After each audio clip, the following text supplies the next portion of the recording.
ಆತ್ಮೀಯ H16 news ಅರ್ಥಾತ್ ಸೀತಾರಾಮ್ ನ್ಯೂಸದ ವೀಕ್ಷಕರೇ, ನಾನು ನಿಮ್ಮವ ಎಂ ಆಯುಧ ಮಲ್ಲಪ್ಪ ಜೊತೆವರು.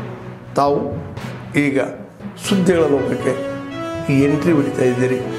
ಈ ಸುದ್ದಿಗಳನ್ನು ಪ್ರತಿಯೊಂದು ನೋಡೋ ಜೊತೆಗೆ ನಿಮ್ಮ ಅಭಿಪ್ರಾಯಗಳನ್ನು ಹಚ್ತಾ ಇರಿ. ಯಾಕಂದರೆ ಈ ಸುದ್ದಿಗಳು ನಿಮಗಾಗಿ, ನಿಮ್ಮ ಬದುಕಿಗಾಗಿ, ನಿಮ್ಮ ವೈಚಾರಿಕೆಗಾಗಿ, ನಿಮ್ಮ ತಿಳುವಳಿಕೆಗಾಗಿ ಅನ್ನೋದು ನಿಮಗೂ ಗೊತ್ತು. ಜೊತೆಗೆ ನಮಗೂ ನಿಮ್ಮೊಂದಿಗೆ ಇದೊಂದು ಮಾತಾಡುವಂಥ ಜೊತೆಗೆ ಸುದ್ದಿಗಳನ್ನು ಬಿಡುವಂಥ ಕೆಲಸ. ಈ ಕೆಲಸದಲ್ಲಿ ನಾವು ನಿಮ್ಮೊಂದಿಗಿದ್ದೀವಿ ಅಂತ ಹೇಳ್ತಾ ನೋಡ್ತಾ ಇರಿ ಸುದ್ದಿಗಳನ್ನು. ಈ ಹೋರಾಟ ವೇದಿಕೆಯಲ್ಲಿ ಭಾಗವಹಿಸಿದ ಮಾಜಿ ಸಚಿವರು ಹಾಗೂ ನಮ್ಮ ಹಿರಿಯರಾದಂಥ ಶ್ರೀಯುತ ಅಪ್ಪಾಸಾಹೇಬ್ ಪಟ್ಟಣಶೆಟ್ಟಿ ಅವರೇ ಹಾಗೂ ಮಾಜಿ ಸಚಿವರು ಎಸ್ ಕೆ ಬಳ್ಳುಗಣ್ಣವರೇ ಮತ್ತು ಮಾಜಿ ಶಾಸಕರಾದಂಥ ಶ್ರೀಯುತ ಎಸ್ ಪಾಟೀಲ್ ನಡಾಳಿ ಅವರೇ, ಶ್ರೀಯುತ ಸೋಮನಗೌಡ ಪಾಟೀಲ್ ಅವರೇ ಹಾಗೂ ಭಾರತೀಯ ಜನತಾ ಪಕ್ಷದ ಜಿಲ್ಲಾಧ್ಯಕ್ಷರಾದಂಥ ಶ್ರೀಯುತ ಗುರುಲಿಂಗನ ಅಂಗಡಿ ಅವರೇ ಮತ್ತು ಬಬಲೇಶ್ವರದ ನಾಯಕರಾದಂಥ ಶ್ರೀಯುತ ವಿಜಯಗೌಡ ಪಾಟೀಲ್ ಅವರೇ, ಅವರಿವರೆನ್ನದೇ ಎಲ್ಲ ಇಲ್ಲಿ ನಡೆದಂಥ ಎಲ್ಲ ನಮ್ಮ ಸಮೂಹದ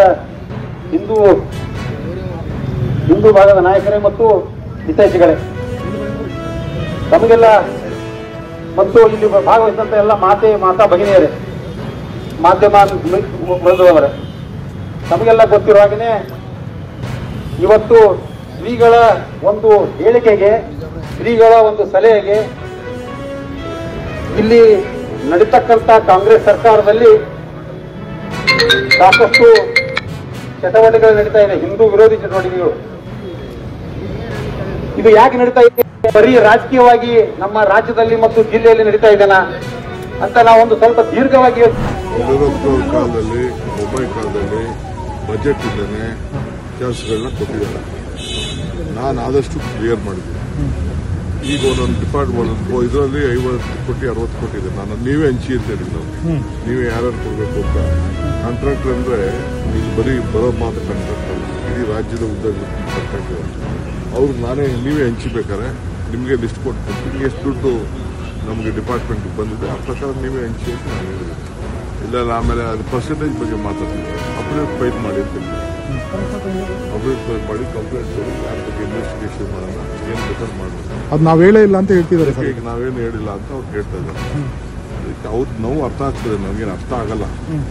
but they can no one can threaten the government. ಎದುರಿಸೋಕ್ಕೆ ಸರ್ಕಾರನ ಎದುರಿಸೋಕ್ಕಾಗಲ್ಲ. ನಾವು ವಿತಿನ್ ದಿಸ್ ಲಾ ಅವರು 10% ನಾವು ಕಾರ್ಪೊರೇಷನ್ ರಿಲೀಸ್ ಮಾಡಿ ಅಂತ ಹೇಳ್ತಾರೆ. ನಾನು ಅದನ್ನು ನೋಡಬೇಕು, ಕಾನೂನಲ್ಲಿ ಏನಿದೆ, ಯಾಕೆ ಏನು ಅಂತ, ಈ ಎನ್ಕ್ವೈರಿ ರಿಪೋರ್ಟ್ಸ್ ಅವೆಲ್ಲ ಏನೋ ಇದೆ, ನಾನು ನೋಡ್ತೀನಿ. ನೋಡ್ಬಿಟ್ಟು ನಮ್ಗೇನು ಅವ್ರಿಗೇನು ಸಹಾಯ ಮಾಡಬೇಕು ನಾನು ಮಾಡ್ಕೊಂಡು ಬಂದಿದ್ದೀನಿ. ಅವ್ರಿಗೂ ಗೊತ್ತಿದೆ ಅದು. ಬೇರೆ ಕೆಲವು ಡಿಪಾರ್ಟ್ಮೆಂಟಲ್ಲಿ ಸ್ವಲ್ಪ ಸಮಸ್ಯೆ ಆಗಿದೆ ಅಂತ ಹೇಳ್ತಾ ಇದ್ದಾರೆ. ಚೀಫ್ ಮಿನಿಸ್ಟರ್ಗೆ ನಾನು ಅವ್ರಿಗೊಂದು ಅಪಾಯಿಂಟ್ಮೆಂಟ್ ಫಿಕ್ಸ್ ಮಾಡಿಕೊಡ್ತೀನಿ. ಅವ್ರು ಗ್ರೀವೆನ್ಸಸ್ ಹೇಳಿ, ಎಲ್ಲಿ ಬೇಕಾದ್ರೂ ಅವರು ಗ್ರೀವೆನ್ಸಸ್ ಹೇಳ್ಕೊಳ್ಳಿ. ದುಡ್ಡು ಬೇಕಲ್ಲ. ಹಿಂದೆ ಏನಾಗಿತ್ತು, ಒಂದು ಬಜೆಟ್ ಇತ್ತು. ಆ ಬಜೆಟ್ ಮೇಲೆ ಕೆಲಸ ತಗೋಬೇಕು. ಕೆಲಸ ಎಲ್ಲ 3% 4% ತಗೋಬೇಕು.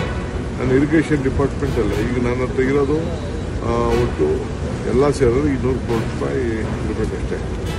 17,000 ಕೋಟಿ ರೂಪಾಯಿ ಇದು ಬಿಲ್ ಇದೆ. 200 ಕೋಟಿ ಯಾರು ಕೊಟ್ಟಿರೋದು? ಯಾರು ಆಫೀಸರ್ಸ್ ಕೊಡೋಕ್ಕೆ ಹೇಳಿ, ಯಾವ ಲೆಕ್ಕರು ಕೊಡೋಕ್ಕೆ ಹೇಳಿ. ನಾನು ಎಲ್ಲ 25 ಲಕ್ಷ 50 ಲಕ್ಷ 50 ಕೋಟಿ ಇಂಥವೆಲ್ಲ ಕೊಡಬೇಕು. ಒಬ್ಬೊಬ್ಬ ಕಂಟ್ರಾಕ್ಟ್ಗೆ, ದೊಡ್ಡ ಕಂಟ್ರಾಕ್ಟ್ಗೆ 2,000 ಕೋಟಿ ರೂಪಾಯಿ ಕೊಡೋದು ಬಿಲ್ಲುಗಳಿದೆ. ಅವರೆಲ್ಲ ಭಾಳ ಪ್ರೆಷರ್ ಬಿಲ್ಡಪ್ ಮಾಡ್ತಾ ಇದ್ದಾರೆ.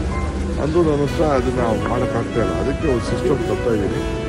ನೀವು ವಿರೋಧ ಪಕ್ಷದಲ್ಲಿದ್ದಾಗ ಕೂಡ ವಾರ್ನಿಂಗ್ ಮಾಡಿದ್ದೀರಿ ಸರ್, ಅವ್ರಿಗೆ ಬೇಕಾಬಿಟ್ಟು ಕೊಡ್ತಾ ಇದ್ದಾರೆ ಅಂತ. ವಿರೋಧ ಪಾರ್ಟಿಲಿದ್ದಾಗ ನಾನು ಹೇಳಿದ್ದೆ, ಈ ದುಡ್ಡಿಲ್ಲ, ಬಜೆಟ್ ಇಲ್ಲ, ನೀವು ಯಾವ್ದು ಕೆಲಸ ತಗೋಬೇಡಿ, ನೀವು ಕಾಂಟ್ರಾಕ್ಟ್ ಉದ್ಯೋಗ ತಗೊಂಡ್ರೆ ನಾನು ಮುಖ್ಯ ಅಲ್ಲ ಅಂತ ನಾನು ಹಿಂದೆ ಹೇಳಿದ್ದೆ.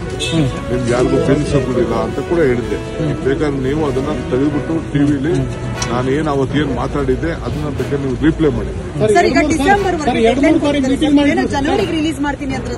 ನಾನು ನೋಡೋಣ ಅಷ್ಟೊತ್ತಿಗೆ ನಮ್ಮ ಫೈನಾನ್ಷಿಯಲ್ ಕಂಡೀಷನ್ ಆಯ್ತು. ಖಂಡಿತ ಕೆಲಸ ಮಾಡಿರೋದ್ರಾಗೆ ಕೊಡ್ಲೇಬೇಕು, ಅದನ್ನೇ ನಾನು ಇಲ್ಲ ಅಂತಲ್ಲ. ಫೈನಾನ್ಷಿಯಲ್ ಬಂದಾಗ ಹಣ ರಿಲೀಸ್ ಮಾಡ್ತಾರೆ ಫೈನಾನ್ಸ್ ಅವ್ರು. ನಾವೇನು ಮಾಡೋದು ಸರ್? ಈಗ ನೀವು ರಿಲೀಸ್ ಮಾಡಿಲ್ಲ ಅಂದ್ರೆ ಡಿಸೆಂಬರ್ ಒಳಗಡೆ ಈಗ ನಿಮ್ಮ ಹೈಕಮಾಂಡ್ ನ ಭೇಟಿ ಮಾಡಿ ದೂರು ಕೊಡ್ತಾರೆ. ನಾನೇ ಟೈಮ್ ಫಿಕ್ಸ್ ಮಾಡ್ತೀನಿ. ಸ್ವಾಗತವನ್ನು ಬಯಸಿ ನನ್ನ ಮೇಲೆ ಏನು ಮತ ಚೋರಿದು ಬಿ ಆರ್ ಪಾಟೀಲ್ರು ಏನು ಆಪಾದನೆ ಮಾಡ್ತಾ ಇದ್ದಾರೆ, ಅದು ಸುಳ್ಳಿದೆ. ಇವತ್ತು ಇಲ್ಲಿ ಗುಲ್ಬರ್ಗ ಮನೆ ಒಂದು ರೇಡ್ ಮಾಡಿದ್ರು SITದವರು, ಅಲ್ಲಿ ಏನೂ ಸಿಗಲಿಲ್ಲ. ನಮ್ಮ ಆಳಂದಕ್ಕೂ ಕೂಡ ಇವತ್ತು ಬಂದು ರೇಡ್ ಮಾಡಿದ್ದಾರೆ. ಇವತ್ತು ಅದು ಸುಟ್ಟು ಹಾಕಿದ್ದಾರೆ ತಂದು ಒಂದು ಅಪಾದನೆ ಕೂಡ ಇವತ್ತು ಮಾಡ್ತಾ ಇದ್ದಾರೆ. ಈಗ ದೀಪಾವಳಿ ಹಬ್ಬ ಎಲ್ಲರ ಮನೆಯಲ್ಲಿ ಕ್ಲೀನ್ ಮಾಡ್ತಾರೆ, ಆ ಥರ ಆಳುಗಳು ಕ್ಲೀನ್ ಮಾಡಿದ್ದಾರೆ. ಏನು ಕಚರಪಟ್ಟಿ ಇದ್ದು ಸುಟ್ಟಿದ್ದಾರೆ.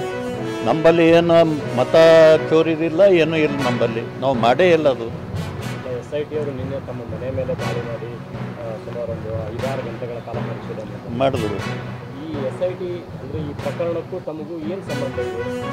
ಏನು ಸಂಬಂಧ ಏನಿಲ್ಲ, ನಾವು ಮಾಡೇ ಇಲ್ಲ. ಆದರೆ BR ಪಾಟೀಲ್ ಹೇಳಿದ್ದಾರೆ, ಅದಕ್ಕೆ SIT ಇದು ಅಪ್ರೂವ್ ಮಾಡಿದ್ದಾರೆ. SITದವ್ರು ಬಂದು ಮಾಡ್ತಾ ಇದ್ದಾರೆ. ಇಲ್ಲಿ ಗುಲ್ಬರ್ಗದಲ್ಲಿ ಮಾಡಿದ್ರು ಏನೂ ಸಿಕ್ಕಿಲ್ಲ, ನಮ್ಮ ಆಳಂದಲ್ಲೂ ಏನೂ ಸಿಕ್ಕಿಲ್ಲ. ಒಂದು ವೋಟರ್ ಲಿಸ್ಟ್ ಸಿಕ್ಕದು. ವೋಟರ್ ಲಿಸ್ಟ್ ನಮ್ಮಲ್ಲಿ ನಾವು ರಾಜಕೀಯದವರು ಇದ್ದೇವೆ, ಇದ್ದೇ ಇರ್ತದೆ ವೋಟರ್ ಲಿಸ್ಟ್. ಇವತ್ತು ಇದೆಲ್ಲ ಒಂದು ಷಡ್ಯಂತ್ರ ತಂದ್ಕಿಸಿ ನಾನು ಹೇಳ್ತೇನೆ. ಈಗ ಮಿನಿಸ್ಟ್ರನ್ನು ಕೂಡ ಈಗ ಮಾಡಬೇಕು ತಂದ್ಕಿಸಿನ ವಿಚಾರ ಮಾಡ್ತಾ ಇದ್ದಾರೆ. ಅದಕ್ಕೆ ಇಲ್ಲಿಯವರು ಸಿದ್ದರಾಮಯ್ಯವರು ಮಾಡ್ತಾ ಇಲ್ಲ, ಇವತ್ತು ಯಾರೂ ಮಾಡ್ತಾ ಇಲ್ಲ. ಅದಕ್ಕೆ ರಾಹುಲ್ ಗಾಂಧಿಗೆ ಒಂದು ಸಮೀಪ ನನಗೆ ಇಲ್ಲಿ ಬಂದ್ಮ್ಯಾಗ ಗೊತ್ತಾಗ್ಯದ. ನಾವು ಊರಾಗ ಇರಲಿಲ್ಲ. ನಾವು ಒಳ ಮೀಸಲಾತಿ ಸೊಳಗೆ ಹೋರಾಟಕ್ಕೆ ಬೇರೆ ಜಿಲ್ಲೆಗೆ ಹೋಗಿದ್ದೀವಿ. ನೀವು ಹೇಳ್ತಾ ಇದ್ದೀರಿ ರಾತ್ರಿ ನಮ್ಮ ಪಥಸಂಚಲನದ ಬಗ್ಗೆ ನಾಳೆ ಇದ್ದಿದ್ದು ಎಲ್ಲ ಬಾವುಟಗಳು ಎಲ್ಲನೇ ತೆರೆದಾರ ಅಂತೇಳಿ. ಒಂದು ಹಂಗಾದ್ರೆ ಅದು ಭಾಳ ತಪ್ಪದ. ಯಾಕಂದ್ರೆ ಅಲ್ಲಿ RSSದವರು 100 ವರ್ಷ ಕಂಪ್ಲೀಟ್ ಆಗ್ಯದ ಅಂತೇಳಿ ಒಂದು ಒಳ್ಳೆ ಕಾರ್ಯಕ್ರಮ ಮಾಡ್ತಾ ಇದ್ದಾರೆ.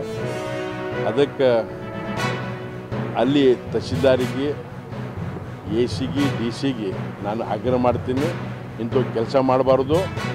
ಏನು ಪ್ರೊಸೀಜರ್ ಅದ ನಿಮ್ಮ ಕಾನೂನು ಪ್ರಕಾರ ಅದನ್ನು ಮಾಡ್ಕೊಂಡು ಅವ್ರಿಗೆ ಪರ್ಮಿಷನ್ ಕೊಡಬೇಕು. ಹಂಗೆ ಒಂದು ವೇಳೆ ಮಾಡಿದ್ರೆ ಇದು ತಪ್ಪದಂತ ಕಾಣಿಸ್ತೀನಿ. ಅದೇ ಅದು ಧ್ವಜ ಎಲ್ಲ ತೆರವು ಮಾಡಿದ್ದು ನೀವು ಹೇಳಿಕತ್ತೀರಿ. ನನಗೆ ಗೊತ್ತಾಗ್ಯದ. ಅದು ತೆರವು ಮಾಡಿದ್ದು ನಾನು ಖಂಡನೆ ಮಾಡ್ತೀವಿ. ಅದು ತಪ್ಪು ಮಾಡ್ಯಾರ, ಹಂಗೆ ಮಾಡಬಾರ್ದು. ನಾಳೆ ಯಾವ ಚಿತ್ತಾಪುರ ಕಾನ್ಸ್ಟಿಟ್ಯೂನ್ಸಿ ಮತ್ತು ಯಾರ್ದದ ಅವರು ಎಲ್ಲರದೇ ಒಂದು ಕಡ್ಡಿ ಆಗಿರ್ತದೆ. ಅವ್ರು ಇರ್ಬೇಕು, ಡೈರೆಕ್ಷನ್ ಅವ್ರಿಗೆ ಏನೋ ಇರಬೇಕು. ಯಾಕಂದ್ರೆ ಇನ್ನೂ ಕಾನೂನೇ ಆಗಿಲ್ಲ ಅದು. ಪರ್ಮಿಷನ್ ತೊಗೊಳೋದು ಆದರೂ ಇಲ್ಲಿ ಪರ್ಮಿಷನ್ ಅಪ್ಲೈ ಮಾಡಿ ಅಂತ ಈಗ ಅಧ್ಯಕ್ಷರು ಪ್ರೆಸ್ ಮೀಟ್ನಾಗ ಹೇಳಿಕತ್ತಿದ್ರು. ಅವರು ದುಡ್ಡು ಕಟ್ಟ್ಯಾರ, ಇದು ಮಾಡ್ಯಾರ, ರಾತ್ರಿ ಧ್ವಜ ತೆಗೆದ್ರು. ಇದು ಸರಿಯಲ್ಲ. ವಾತಾವರಣ ಖರಾಬ್ ಆಗ್ತದೆ. ನಮ್ಮ ಗುಲ್ಬರ್ಗ ಪೀಸ್ಫುಲ್ ಇರಬೇಕು. ಪೀಸ್ಫುಲ್ ಇರುವಂಥ ಕೆಲಸ ಮಾಡ್ಬೇಕಂತೇಳಿ ಪ್ರಿಯಾಂಕ್ ಖರ್ಗೆ ನಾನು ಆಗ್ರಹಿಸ್ತೀನಿ.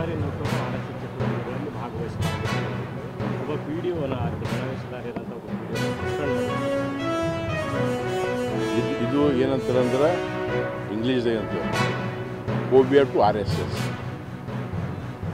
ನಾ ಬೇರೆ ಯೂಸ್ ಮಾಡಲ್ಲ. RSS ಬಗ್ಗೆ ಅವರಿಗೆ ಹೇಟ್ರೆಡ್ನೆಸ್ ಅದ. ತಮ್ಮ ಫೋಬಿಯಾನೇ ತೋರಿಸ್ಲಿಕ್ಕತ್ತಾರ. ಅವ ಸಸ್ಪೆಂಡ್ ಆದ್ರೆ ಹೋಗ್ತಾನೆ ಕೋರ್ಟಿಗೆ, ಅವ್ರು ಇನ್ಸ್ಟೇಟ್ ಆಗ್ತಾನೆ. ಆದರೆ ಆ ಮಂದಿಗೆ ನೋವಿಸ್ದಂಗೆ ಆಗ್ತದೆ. ಇಂಥ ಕೆಲಸ ಆಗ್ಬಾರ್ದು. ಯಾಕೆಂದ್ರೆ ಇಲ್ಲಿ RSSದಾಗ ಇರೋರು ಭಾಳ middle class family, lower middle class family, ಬಡತನದಿಂದ ಬಂದವರು.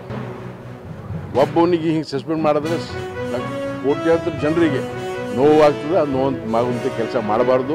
ಮಂದಿರ್ ತೋಡ್ ಮಸ್ಜಿದ್ ತೋಡ್ ಪರ್ ಕಿಸಿಗ ದಿಲ್ ಮತ್ ತೋಡ್ ಅಂತ ಫಾಲೋ ಮಾಡಬೇಕು. ಆದ್ಮೇಲೆ ಎಲ್ಲ ಸುದ್ದಿಗಳನ್ನು ನೋಡಿದ್ರಲ್ಲ, ಏನು ಅನಿಸ್ತು ನಿಮಗೆ?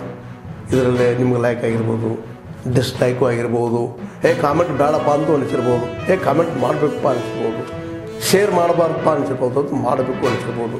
ಏನಾದರೂ ಆಗಲಿ ಶೇರ್ ಮಾಡ್ತಾಯಿರಿ, ಈ ನ್ಯೂಸ್ಗಳನ್ನ ಹಂಚ್ತಾ ಇರಿ, ಜೊತೆಗೆ ಇದಕ್ಕೆ ಸಬ್ಸ್ಕ್ರೈಬ್ ಆಗ್ತಾಯಿರಿ ಅಂತ ಹೇಳ್ತಾ H16 ನ್ಯೂಸ್ ಅರ್ಥಾತ್ ಹೇ ಸೀತಾರಾಮ್, ಇದು ಸತ್ಯದ ಕೈಗೆ ನಡಿ. ವಂದನೆಗಳು.